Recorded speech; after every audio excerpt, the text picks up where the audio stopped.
안녕하세요, 순장님들, 또 사랑방 은혜를 나누게 되시는 모든 분들, 주님의 은혜와 평강이 오늘 한 날도 가득하기를 간절히 소망합니다. 어, 비가 오고 조금 더 날씨가 개이면 화창한 또 봄의 마지막 시간들을 함께 나누게 되지 않을까 그런 생각을 하게 됩니다. 오늘 한 날도 또 좀 습한 날씨 가운데 건강하시고 또 복된 나날들 사시기를 소망하게 됩니다.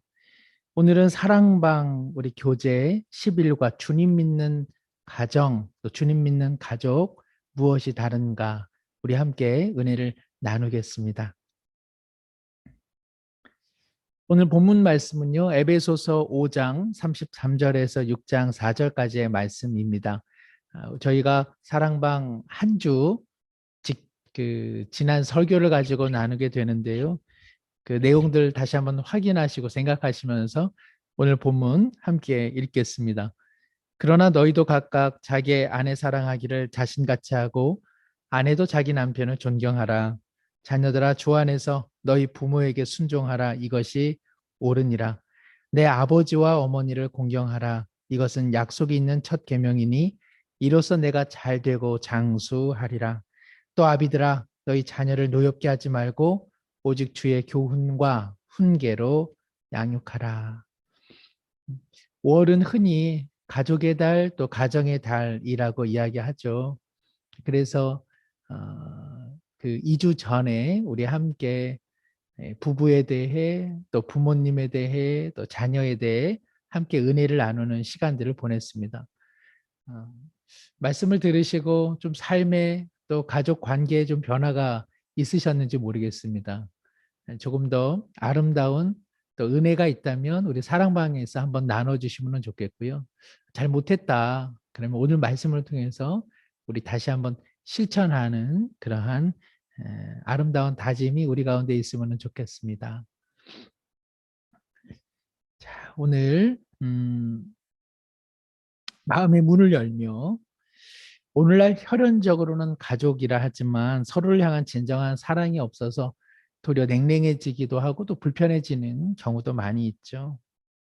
어려운 환경 속에서 그러나 서로를 존중하고 아끼는 가족들 많습니다. 우리 가족은 어떠한가요? 우리 가정은 어떠한 모습으로 세워져 있습니까? 주님을 믿는 가정답게 서로 사랑하고 배려하고 있습니까?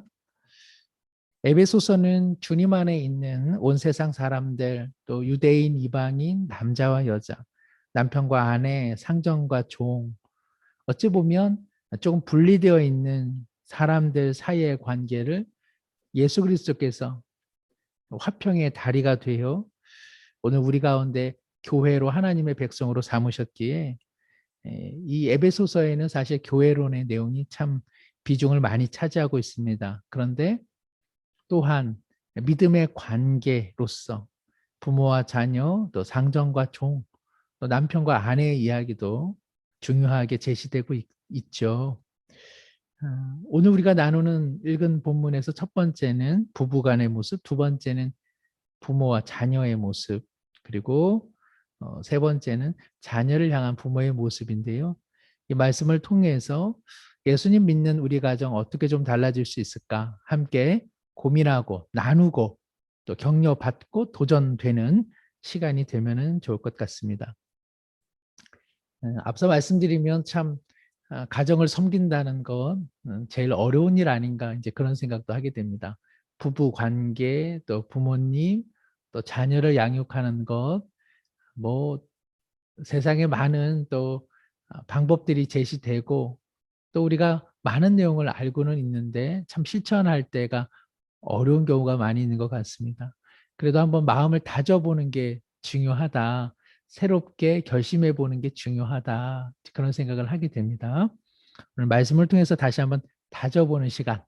그야말로 다시 한번 가정에 복된 씨를 뿌리는 농부의 마음으로 함께 나누면 좋겠습니다. 1번입니다. 사도 바울은 에베소 교회 성도들에게 예수님을 믿는 부부는 서로에게 어떠한 태도를 가져야 한다 이야기합니까? 5장 33절의 말씀이죠. 또 바울이 부부에게 사랑하고 존경하도록 제시하는 그 기준점은 무엇인가? 에베소서 5장 22절에서 25절 말씀 참조해서 함께 살펴보면 좋겠습니다. 예수님 믿는 부부, 남편이 아내에게 또 아내가 남편에게 어떻게 해야 한다고 성경은 말씀하십니까?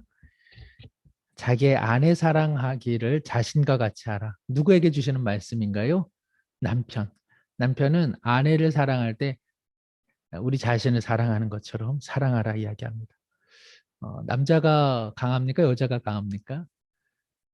여자분이 강하시죠. 여자분들이 더 튼튼하시고 여자분들이 더 장수하는 경우도 많습니다. 남자가 좀 약하죠. 남자가 약하니까 자기 몸을 무척 보호합니다. 남자가 자기의 몸과 또 자신의 육신을 또 자기의 어떤 유익을 구하는 것, 거기에 어찌 보면 좀 더 빠른 것 같아요. 그런데 오늘 주님께서는 야, 남자가 자기 자신을 위하고 사랑하는 것처럼 아내를 사랑하라고 말씀하고 있습니다. 상당히 시사하는 바가 크죠. 아내는요, 남편을 존중하라고 이야기합니다. 그러니까 사랑은 하지 말고 존중만 해라, 뭐 이런 뜻은 아니겠죠. 예. 남편을 머리로 알고 존중하라, 이렇게 에베소서 5장 22절 또 25절은 좀 이야기를 하죠. 결부에서 한번 살펴보시면 아내들은 자기 남편에게 복종하기를 주께 하듯 하라. 이제 복종이라는 말 잘 안 쓰는 말이기도 하고 복종은 계급적이기도 하고 때때로는 부당한 일에 복종하는 경우도 많이 있어서 이 말을 우리가 이렇게 좋아하는 말이 되지는 못하는 것 같습니다. 아내가 남편에게 복종하라라고 하는 것은 존경하라는 뜻이고요. 또 그 존경은 다른 의미로 결국은 서로 사랑하라는 의미로 이해하시면 좋을 것 같습니다. 뭐 말씀 우리 그 사랑방 내용이 뭐 주석적인 시간은 아니니까 제가 깊은 어떤 주석적 설명은 조금 뒤로 하고 결국 살아내는 삶의 목 아니겠습니까? 그래서 남편이 아내를 또 아내가 남편을 서로 존중하고 사랑하는 것 이것이 주님의 뜻일진데 남편이 아내의 머리됨이 그리스도께서 교회의 머리됨과 같이 여겨라. 오늘 23절에 또 24절에 교회가 그리스도에게 하듯 아내들도 범사에 자기 남편에게 복종하라 이렇게 되어 있습니다. 정말 중요한 것은 25절이죠. 남편들아 아내 사랑하기를 그리스도께서 교회를 사랑하시고 그 교회를 위하여 자신을 주심과 같이 하라. 또 에베소서 이후의 말씀에 보면 피차 서로 사랑하라 이렇게 되어 있습니다. 예수님께서 교회를 얼마나 사랑하셨습니까? 희생이요, 피 흘림이며 또 자기 자신을 다 주신 사랑인데 우리가 그 사랑으로 아내를 사랑해야 됩니다. 또 교회가 그리스도의 말씀에 순종하고 따르는 것처럼 또 그리스도를 사랑하는 것처럼 마땅히 아내들도 남편을 사랑하고 존경하라고 성경은 이야기하고 있습니다. 남성의 특징, 여성의 특징 저마다 다를 것이고 또 한두 마디로 제한하기는 어렵겠습니다. 그러나 남성의 특징은 보다 너그럽고 또 관대하고 수용적인 자세 보다 그런 면들이 남성의 특징이라고 한다면 여성은 아무래도 세심함이 있겠죠. 또 부드러움이 있다 할 수 있겠습니다. 남성의 이러한 특징들은 언제 나타날 수 있을까요? 아내분께서 남편을 존경해주고 존중해줄 때에 남성은 지지를 받죠. 그러니까 마음이 조금 더 넓어지고 또 여러 생각들을 품어낼 수 있는 관대함도 생깁니다. 여성은 어떠할까요? 남편이 여성을 아내를 사랑해주고 또 애정을 갖고 돌봐줄 때에 여성의 그 세심함, 또 여성의 그 부드러움들이 더욱더 발현되는 것을 우리는 보게 됩니다. 제가 그 화면에 뒷 배경으로 소위 열리지라고 하는 나무, 그래서 뿌리는 서로 다르지만 함께 살아가면서 가지가 엉켜 마치 하나의 나무가 되는 이제 그러한 열리지 나무를 조금 뒷 배경에 넣어 보았는데요. 우리 가정에 너그러움과 관대함의 나무 한 그루와 세심함과 부드러움의 나무 한 그루가 아름답게 엉켜 살아간다면 이 얼마나 행복한 가정일까 그런 생각을 하게 됩니다. 아무쪼록 다시 한번 남편에 대해 또 아내에 대해 어떻게 사랑하고 어떻게 존경하고 있는가 스스로 한번 되물어보는 시간이 되면 좋겠습니다. 자녀들이 부모님에 대해 가져야 될 태도가 에베소서 6장 1절을 통해서 제시되고 있습니다. 한번 그 6장 1절, 2절 또 참조로 3절 말씀을 보면 자녀들아 주 안에서 너희 부모에게 순종하라 이것이 옳으니라. 내 아버지와 어머니를 공경하라 이것은 약속이 있는 첫 계명이다. 여기 약속이 있다는 첫 계명은 10계명의 두 번째 부분, 즉 5계명이 시작되는 그 5계명이 너희 부모를 공경하라. 바로 그것을 이야기하고 있습니다. 잘 아시는 것처럼 주일학교에서 어떤 아이들은 이것을 부모를 공격하라 이렇게 잘못 암송하는 경우도 있습니다. 우스개 이야기이지만은 과연 부모님을 어떻게 공경하고 있는가? 이 부모님에 대한 공경이 이웃을 사랑하라고 하는 10계명의 제 두 번째 부분에 포문을 열고 있다. 첫 번째 계명이다. 시사하는 바가 참 큽니다. 그러니까 하나님을 사랑하는 1계명부터 4계명, 그리고 이웃을 사랑하는 5계명부터 10계명, 바로 그 연결고리에 부모님 공경이 있다는 것이죠. 부모님을 공경하는 것은 부모님을 비참한 상황 가운데 내버려 두지 않는 것이고, 출애굽기의 말씀에 부모님을 비참한 상황 가운데 놔두는 것, 그것을 저주라고 이야기하며 부모님을 저주하는 사람은 결단코 하나님께서 용서하지 않는다고 말씀하십니다. 아마 뭐 우리 대부분의 성도님들 어떠한 부모님도 비참한 상태에 내버려 두는 분은 없으리라 생각은 듭니다. 역시 이 본문을 보면서 어떻게 공경하고 있는지 다시 한번 되묻게 됩니다. 뭐 우리 순원분들과 함께 어떤 분들은 이제 부모님께서 생존해 계시고 또 어떤 분들은 또 부모님께서 앞서 떠나신 분도 계시겠습니다만은 부모 공경에 대한 마음들을 한 번 더 살펴보시면 좋겠습니다. 이것은 선택의 상황이 아니라 할 수 있는 한 최선을 다하는 것. 그것이 부모님을 공경하는 삶의 자세고 또 3절에 이로써 내가 잘 되고 장수한다. 이것은 뭐 문자 그대로 오래 살게 된다 그런 뜻이라기보다는 마음의 평안함이 있고 가족 간의 화평함이 있으므로 지속되어지는 아름다운 복으로 이해하시면 좋을 것 같습니다. 효라고 하는 것은 부모의 마음을 먼저 헤아리는 것이라 이야기할 수 있겠죠. 물론 부모님의 경제나 물질적 삶을 돌아보는 것 너무나 중요하죠. 그러나 아마 부모님의 입장에서 보면 자녀들이 늘 넉넉하지 않기 때문에 부모의 마음 하나 헤아려 주는 것만으로도 많은 부모님들은 행복해하지 않으시나 생각이 듭니다. 정말 부모의 마음을 헤아리는 그러한 효를 어떻게 하면 할 수 있을까 이제 그런 생각을 하게 되죠. 진정한 효는 부모의 정신보다 좀 더 넓은 마음으로 살아가는 것이라는 말이 있습니다. 부모님의 마음, 또 부모님의 생각, 부모님의 정신보다 조금 더 넓은 생각으로, 넓은 마음으로 살아가면 그것이 효라고 말할 수 있는 것이죠. 저는 이것이 참 마음에 와 닿았습니다. 부모님보다 작은 마음으로 살아간다면, 부모님보다 적은 마음으로 살아가고 좁은 마음으로 살아간다면 효라고 하기는 어려운 것 같습니다. 부모님의 귀한 가르침을 받아 부모님보다 조금 더 넓은 마음, 조금 더 헤아리는 마음으로 살아갈 때 진정한 효가 아닌가 그런 생각을 하게 됩니다. 이어서 세 번째입니다. 이제는 부모와 자녀의 관계에 있어서 특별히 자녀를 어떻게 양육할 것인가. 6장 4절 말씀입니다. 또 아비들아 너희 자녀를 노엽게 하지 말고 오직 주의 교훈과 훈계로 양육하라. 이 한 말씀으로 우리 뭐 교육의 모든 비법이 다 담겨져 있는 것은 아니지만 이 말씀을 통해서 알 수 있는 것이 있죠. 자녀에 대한 그 부모의 마음은 늘 올바른 사람, 또 잘 되라라는 뜻으로 교훈과 훈계를 많이 하게 되는데 바울 사도는 먼저 정서적 관계를 먼저 만들어내라고 이야기하고 있습니다. 로마 시대에 상당히 권위적이고 뭐 유대 사회도 권위적이었겠죠. 아버지의 힘이 컸을 겁니다. 그래서 아버지는 늘 지시적이고 권위적이었겠죠.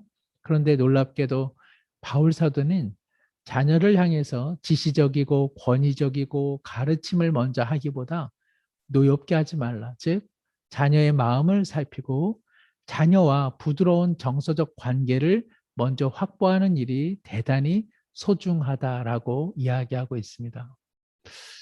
저만 해도 키우면 키울수록 훈계와 가르침이 더 많아지는 것 같습니다. 자꾸 고쳐내려고 하니까 좋지 않은 것 보게 되고 그것에 대해 자꾸만 이제 훈계하고 잔소리 더 많아지는 것 같습니다. 제 경우에 보면은 막내가 지금 5살인데 그냥 이쁩니다. 그래서 별로 훈계가 되지 않고요. 그냥 뭘 해도 예쁘다, 잘했다, 좋다 이제 그런 말을 하게 됩니다.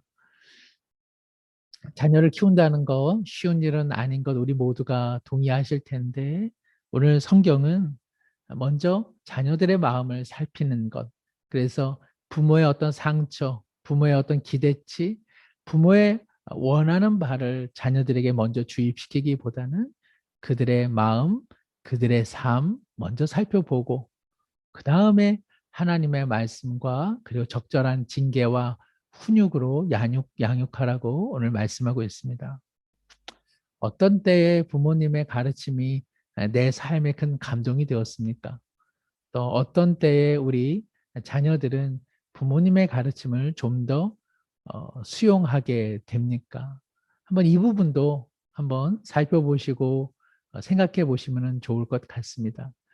나는 관계에 있어서 좀 더 정서와 마음을 헤아리고 있는지 아니면 누군가를 가르치려고 지나치게 지적하고 훈계하고 있는 것은 아닌지 우리 한번 우리의 인간 관계까지도 작게나마 생각해 볼 수 있는 것 같습니다. 예, 자녀와의 정서적 교감, 이것은 뭐 자녀뿐만 아니라 사람과의 관계에 있어서도 시작점이겠죠. 그 이후에 우리는 적절한 징계와 또 말씀의 가르침으로 양육할 수 있겠습니다. 무엇보다도 부모의 본이 가장 요청된다는 거 우리가 모두 함께 고백하게 됩니다. 네 번째 질문입니다. 예수님을 믿는 가정에 있어서 부부는 피차 사랑과 존경으로 또 자녀는 부모님에게 마땅한 공경으로 그리고 부모는 자녀를 향해 정서적 돌봄과 주님의 말씀으로 징계와 가르침을 행해야 되겠지요. 이제 주님께서 원하시는 이러한 가정 세우기를 원한다면 몇 가지 실천을 해보면 어떨까 해서 한 3가지 이렇게 제시해 보았습니다. 배우자에게, 남편에게, 아내에게 사랑과 존경의 마음을 한번 표해 보시면 어떻겠습니까? 뭐 방법은 다양하겠죠. 편지도 좋고 문자도 좋고 또 말도 좋습니다. 되면은 정말 작은 선물도 좋겠습니다. 또 위에서 한두 가지 일을 도와주는 것도 의미가 있을 것 같습니다. 부모님에게도 마찬가지겠죠.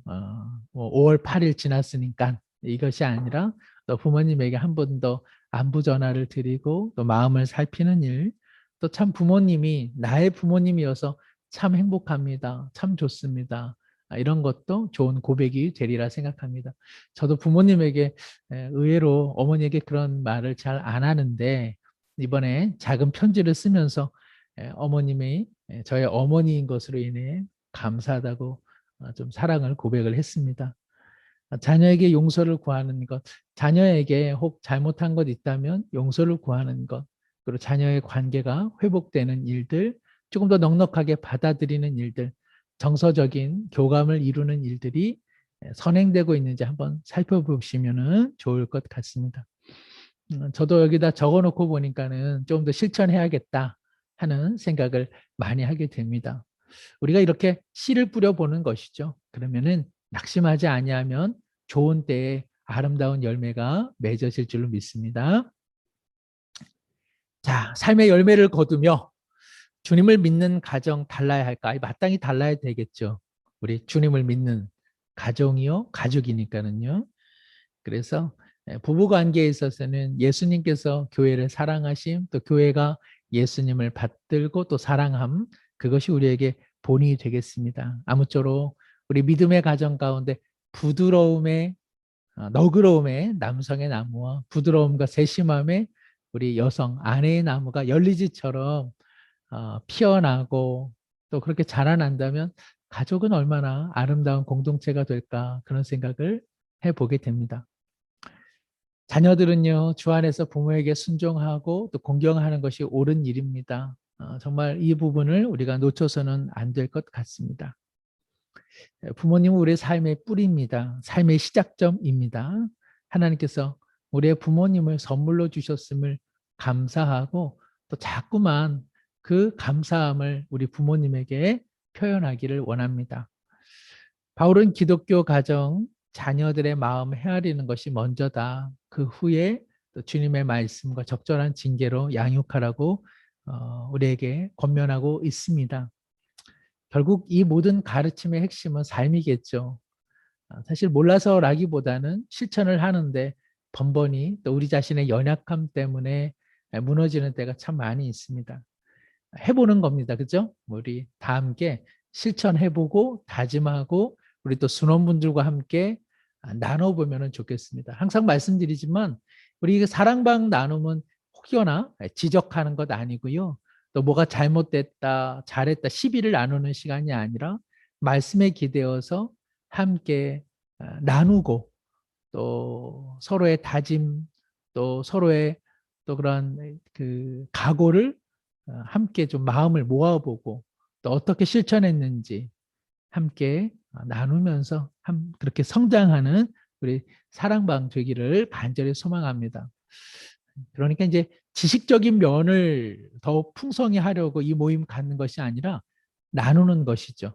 그리고 함께 도전하고 또 함께 배우고 수용하고 함께 자라나는 시간으로서 이 사랑방 시간들을 사용하시면 참 좋겠습니다. 그래서 우리 순장님들 일방적인 시간이 되지 않도록 자꾸만 물어보시고 또 우리 순원분들도 예, 아니요 이렇게 대답하지 마시고 또 자신의 삶을 조금 더 진솔하게 나눠주시면 좋을 것 같습니다. 나눔 속에서 서로 격려 속에서 서로 지지하면서 이 사랑방도 작은 영가족의 은혜가 있기를 소망합니다. 함께 기도하기 있습니다. 제가 읽으면서 이것이 오늘 우리의 삶의 기도가 되기를 소망합니다. 우리 기도의 마음으로 같이 읽으셔도 좋겠습니다. 모든 성도님들의 가정이 주님의 가정임을 인정하며 사랑과 존경, 또 공경과 돌봄, 정서적 돌봄과 가르침으로 서로 삶의 본을 보이는 그런 아름다운 가정이 되게 하옵소서. 가족마다 서로 연약하고 아픈 존재라는 것을 이해하고 가족과 가정으로 만나게 하신 하나님께 감사하며 가족을 축복하고 주님의 뜻 이루는 가정이 되게 하옵소서. 아멘. 예수 그리스도께서 교회를 사랑하신 십자가 사랑으로 십자가의 능력으로 변화되어 회복과 치유를 경험하는 가정이 되게 하옵소서. 아멘. 예.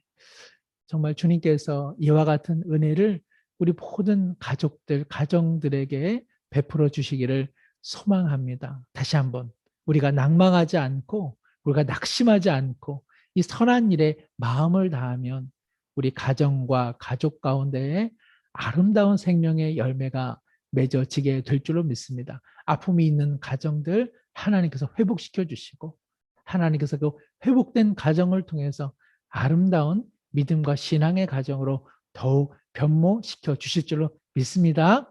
아멘. 오늘 한 날도 주님의 은혜 가운데 강건하신 하루 되시기를 원합니다. 우리 순장님들 늘 섬겨주셔서 진실로 감사를 드립니다. 예, 또 뵙겠습니다. 감사합니다.